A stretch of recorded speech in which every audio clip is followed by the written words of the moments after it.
continue to be amazed at the disconnect there is between people and their food. There's no personal connection or responsibility between that person's health and the food they're eating. And to me, because of what we have done and what we have gone through in our lives, it's first and foremost. I think if we are able to get our soils healthier, that will then allow our environment and ourselves to be healthier. And that's exactly what we're trying to do here at Back to Earth Farm. We're trying to create a nutrient-dense food that is very healthy for people and is also healthy for our animals. It's a great cycle that we see the connection from the beginning to the end. It's not just the cow, it starts in the dirt.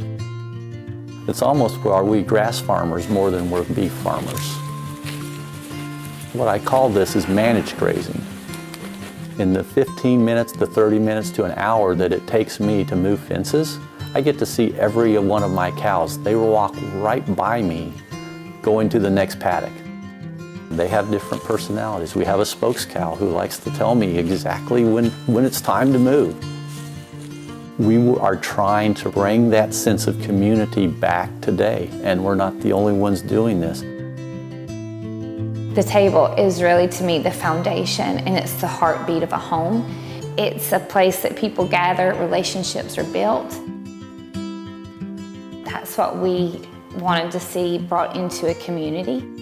I didn't want to just slap a sticker, I'm opening up a farm-to-table restaurant, because that's the thing to do. We want to bring something with excellence, and that does mean bringing fresh foods to our table. When the table opened up, it was a godsend for us, because that is exactly how we like to eat. We like food made from scratch, real food, and we aren't turned off by the $4 for a cup of coffee or something like that. We understand what goes into what they're doing there, and we appreciate it, and we would always want to support that. You don't realize how important it is to buy local until you're a small business owner yourself, and then you realize how important it is that you support the other people in the positions that you're in.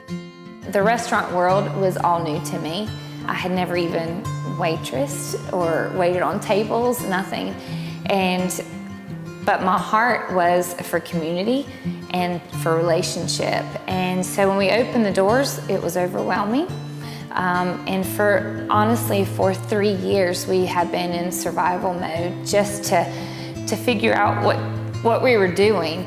But in that time, you also had farmers coming in and dining with us and our guests, and we have been able to build relationships with them, and then watch their visions starting to come around, and now we're able to grow together and we can finally have time to go out and visit these beautiful farms and to watch what they have poured their lives into.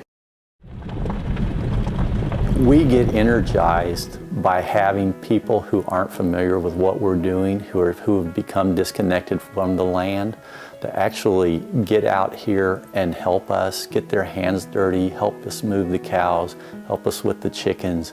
And you really see it in their eyes, how engaged they are, that, wow, people are doing this is really neat. And you just see them embracing it, and it's a whole new experience. It's really a privilege for me to be able to come to Back to Earth Farm, because I know this is Tom's heart, and cooking is my heart. To be able to visit Back to Earth Farm and get to know Tom and his family and his crew, that's all I need. That's all the validation I need to know that I'm doing my best. When you actually step foot on their property and you see what they do every day, if finally that $10 plate, it's okay to go to 12. You know what I mean? Because I'm like, it's worth 20. Tom has taught me so much. I am surprised at how much effort goes into simply corralling the heifers and the animals from one place to the next. I really didn't know that it happened every day or even every week. I now see the effort and the knowledge that is from beneath the soil up to the sky to nurture these animals, and this product.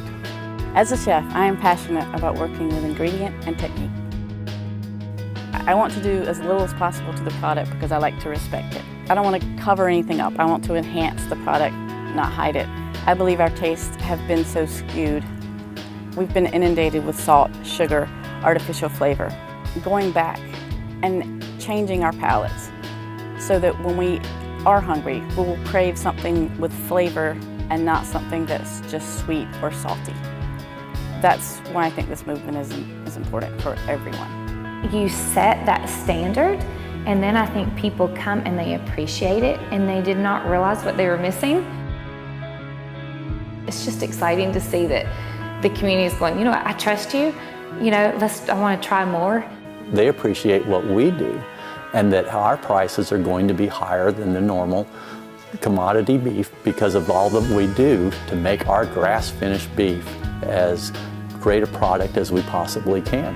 And now the two of us are able to grow together with what they've been doing successfully for 2.5 years, food made from scratch, educating the community, letting the community trust that what they're doing is really providing the best product they can.